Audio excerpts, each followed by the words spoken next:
Hey, welcome back for another edition of Whatcha Readin. Uh, this little segment here I try to do weekly answers a question I get frequently, which is basically what are you reading? What current comics are you reading? Very few current comics, but in general, people are curious about what a writer reads when he's not writing uh, or sleeping.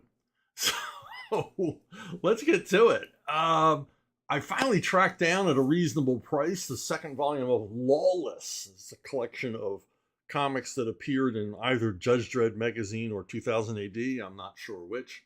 Um, and it's a terrific series by Dan Abnett and Phil Winslade. And it features a judge sent out to a distant planet. It's very much a space western, for lack of a better term. And it's obviously that was the intention. There's a lot of western movie tropes in it, and it's just a terrific series. Dan Abnett's always a reliably good writer, but here he's. I think this is the best thing he's ever written, which is really saying something because, as I said, he's an accomplished comic writer, long time, rather prolific, um, and this everything about this is perfect as a science fiction adventure comic, and the characters are well drawn. I mean, they're well realized. They're believable. There's a lot of suspense, a lot of action, as you would expect in a 2000 AD comic. But there's also some humor, welcome humor. Some of it not even that dark. I mean, 2000 AD and Judge Dredd are known for their dark humor. Some of the humor is dark. Some of the humor is just funny. Stuff happens, based on characters. And I say humor, not comedy. There's a distinction. And of course, Phil Winslade. Phil's an artist I've long admired. I only ever got to work with him one time. He's one of my favorites. And here he just this like Abnett. I think this is Phil's masterpiece. As you can see here, his richly illustrative style. Uh, I don't know what the page rates are over there, but they're not paying this guy enough. This artwork is jaw droppingly beautiful, and like I said, very illustrative. It moves beyond comic art to something else, and this has always been Phil's hallmark.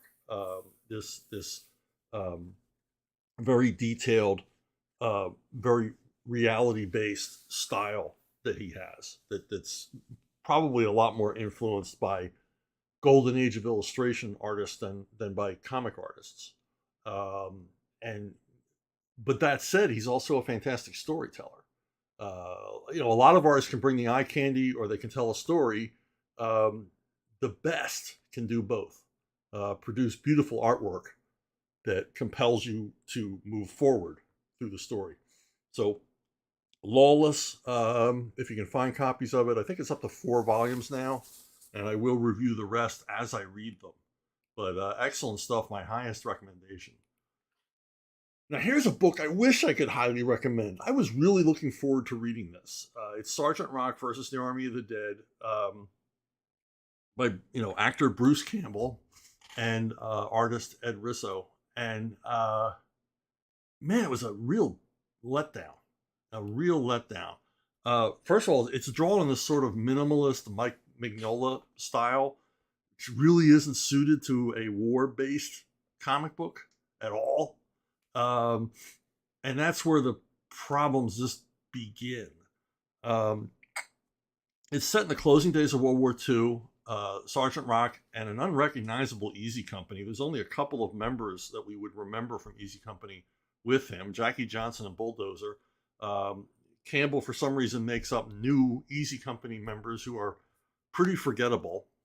Um, Gorn or Wild Man and Ice Cream Soldier and Little Sure Shot and all those guys to be replaced by sort of generic GIs who don't really act at all like Easy Company members. Nothing about this will really remind you of Easy Company. even to Sergeant Rock smoking cigars. Bruce Campbell, in his introduction, admits that he read these comics as a kid, but apparently didn't go back and reread any, because he seems to confuse Sergeant Rock with Sergeant Fury, both in personality and appearance.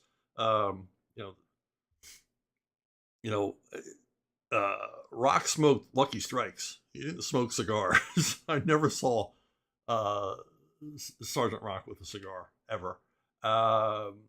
And as I said, it's set in the closing days of World War II.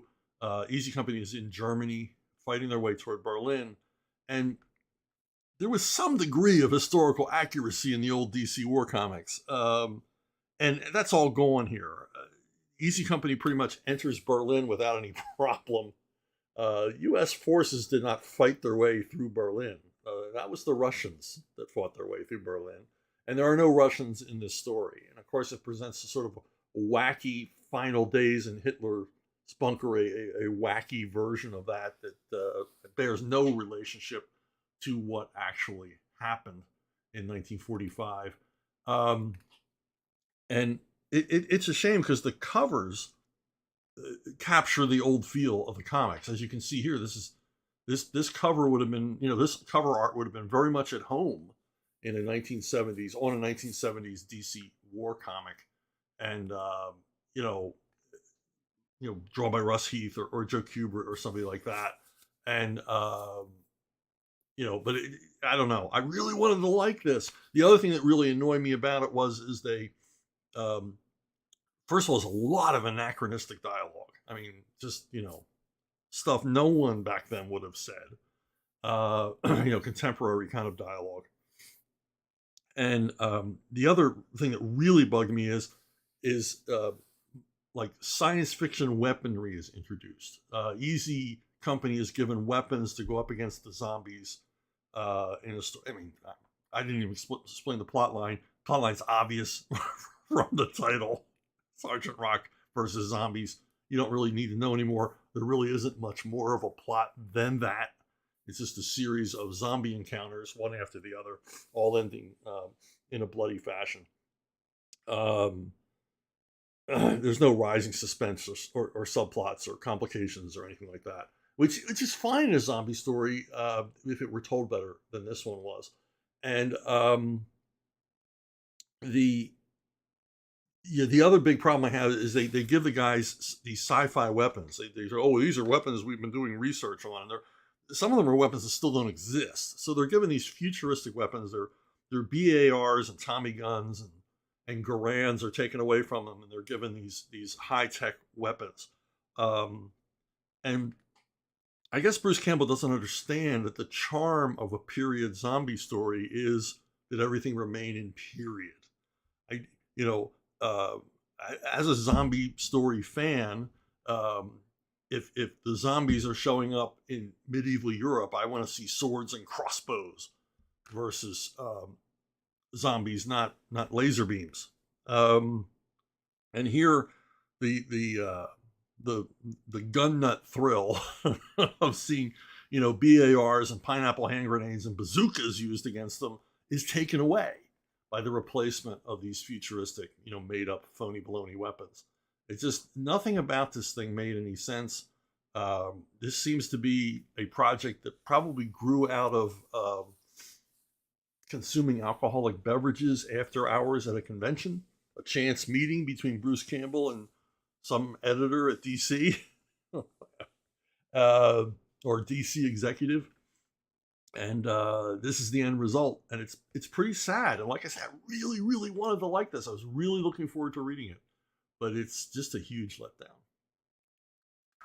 Now, not a huge letdown is Backstory 4. If you watch my Ask Chuck Dixon shows, I recommend this book all the time when people talk about, what would you recommend a person read who wants to become a writer or to help with writing?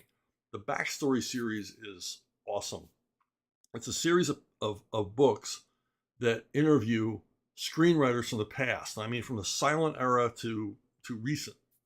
And I never read Backstory 4. I realized I never read, the latest one in the series. So I picked it up and surprise, surprise, I read it. and it's got a lot of my favorite screenwriters from the 60s, 70s, 80s, and 90s in it.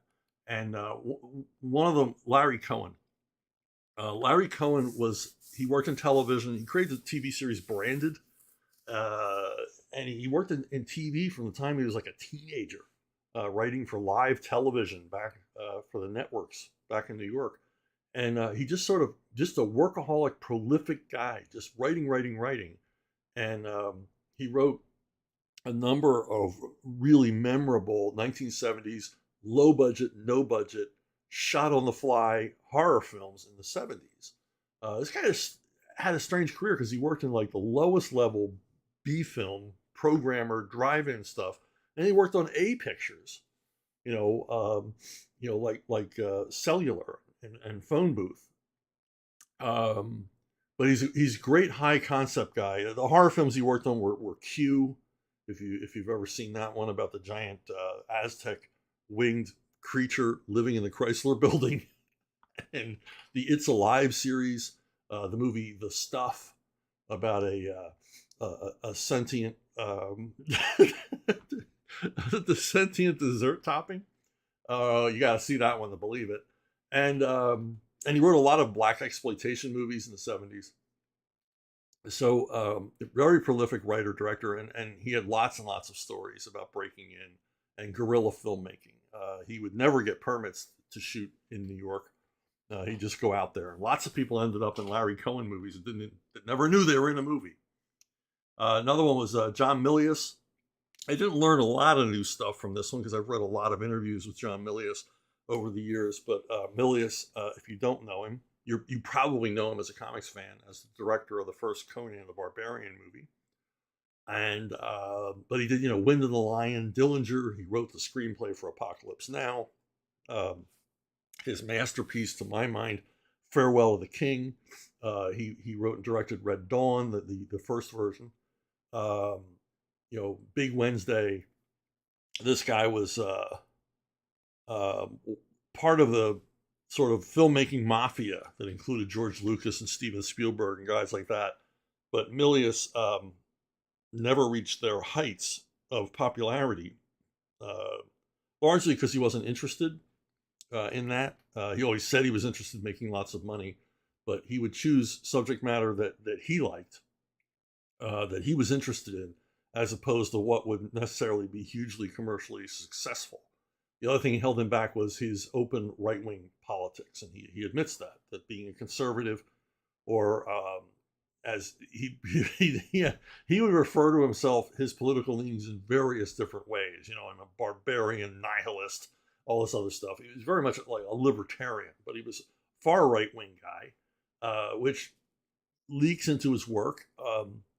He doesn't, lecture you in his work, but his politics are apparent in his choice of subject matter and treatment of characters and things like that. This guy, there's nothing politically correct at all about anything that John Milius does. But he was in love with old Hollywood and that framework, and just an excellent filmmaker. And he reveals some stuff in the interview. But next one up was Elmore Leonard.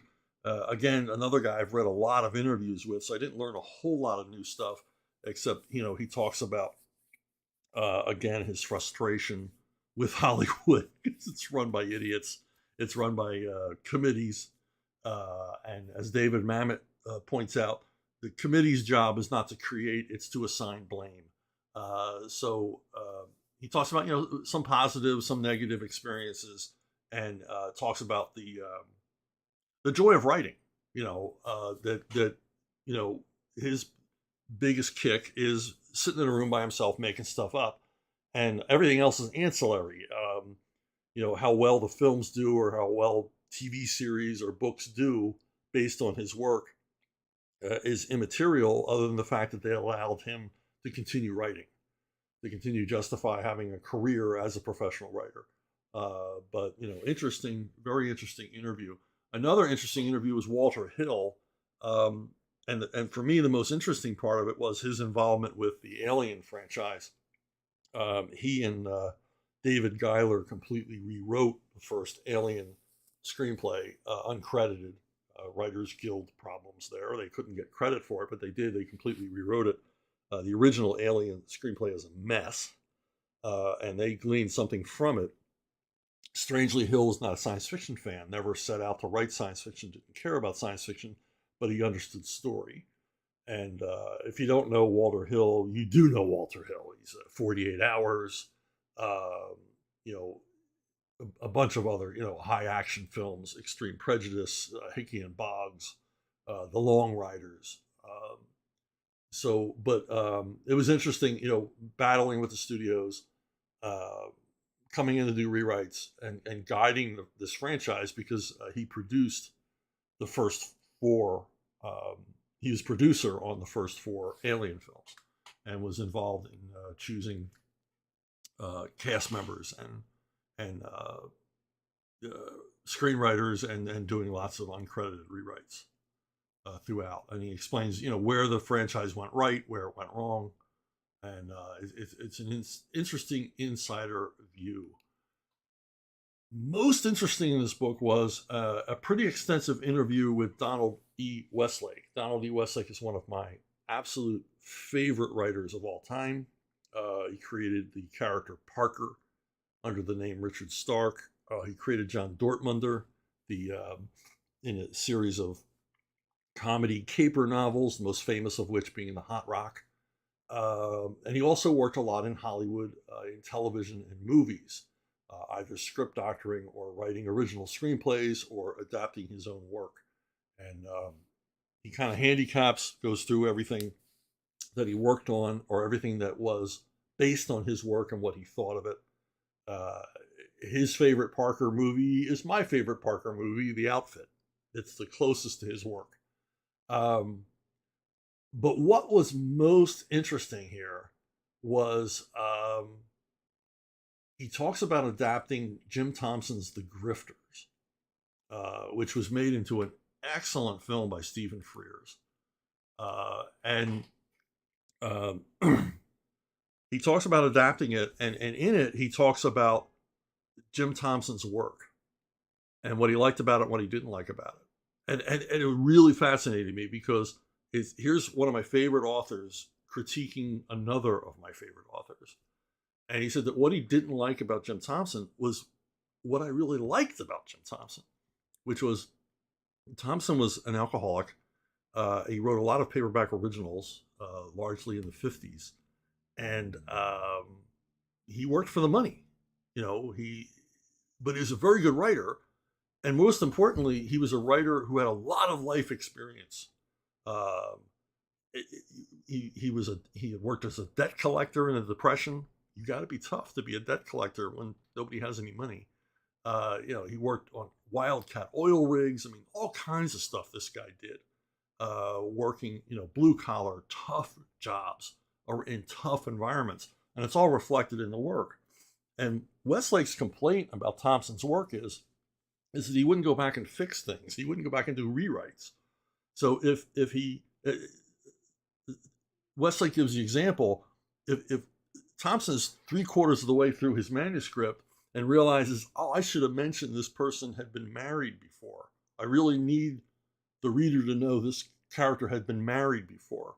And I didn't set that up early in the story. Well, he would just have the character mention in passing, you know, I was married once, and say a few things about his previous marriage. And Westlake didn't like that. He says it was lazy. He should have gone back to the rewrite.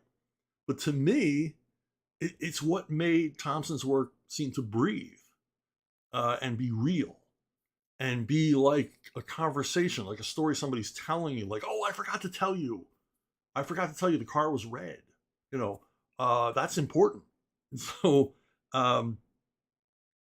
you're literally reading stream of conscious what's coming out of Thompson's mind and onto the typewriter keys. He's not doing rewrites. He's not massaging the material. This is coming out raw. And I think that's Thompson's charm. And I mean, I hate to say that Westlake kind of missed that because he's a fantastic writer, a better writer than I will ever be. But I do think he kind of missed it. I think his perfectionism as a working professional blinded him to what the average reader's experience is reading Jim Thompson. That there's a sense that it's raw and immediate. If you've ever read Thompson, I mean, his novels end in places that they're shocking, these shocking endings. I don't mean in an O. Henry or Alfred Hitchcock Presents way. I mean, just in jaw-dropping, like, oh my God, that's sick, or demented, or whatever, the way his novels end. And they end, and they're not gruesome or grisly. There's no purple prose. It's his choice of words. Cormac McCarthy is the only guy that comes close to Thompson for being able to create this vivid, horrifying images in your mind with very few words. And it's just unforgettable endings to his novels, for the most part. And I don't think that could have happened if Thompson didn't write the way he wrote. Just sort of wrote it, no rewrites, send off the first draft. That's it. This is what I spewed out onto the page. Take it or leave it. And that's what I like about Thompson. And that's what made it really, really interesting. The other great thing about this book is an extensive interview with Lawrence Kasdan, who co-wrote the screenplay for Empire Strikes Back, wrote Raiders of the Lost Ark, wrote a number of the Big Chill, number of big hit movies. And Kasdan takes some heat from the interviewer about the movie Silverado.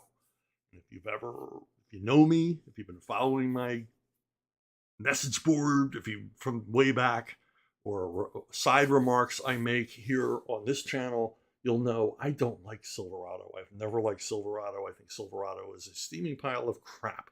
Now, if you have fond memories of it from when you were a kid, that's great. Don't go rewatch it again. Trust me. And Kasdan, he puts up with the questions from the interviewer and answers them all, and readily admits that this movie was a mess, that he overreached. He tried to include every Western trope, some of which were cut. People say, why weren't there more American Indians in it? Well, there were American Indian scenes, and they had to be cut for time. There was a cavalry charge in it. It had to be cut for time. He threw literally everything but the kitchen sink, the hitching post, and the barn door into this movie. And the results show he admitted there was no through story, no real through story. A lot of it relied too much on Western cliches. And the biggest thing that he admitted to was that there were lots and lots of subplots and character arcs that literally went nowhere. He didn't know where to take them, so he just didn't take them anywhere. So things begin, relationships begin, characters are introduced and vanish halfway through the story. And, the movie is a mess, and he admits to the mess. It was a mess and a huge failure. So I am vindicated, all you Silverado lovers, all you people who have attacked me over the years for not knowing what I was talking about. It turns out I did. So, anyway, so that's it. I'll be back next week, hopefully, with more things I read. I just read the new David Mamet book, so I will definitely be reviewing that. Much in the same vein as the backstory thing, talking about inside Hollywood and little anecdotes and things like that, and his bitter view of the film industry. While I gotcha, Alpha Core is still out there. Alpha Core #1, it's selling briskly, and you can get it. I don't know if there's still signed copies by me left. I know they sold out all the CGCs, but I'll put the link down below here in comments. And of course, that is from the Rippaverse, which I'm doing more projects for. I've already completed a few, and I will be doing more in the new year. So that's it. Thanks for listening. Thanks for watching, and I will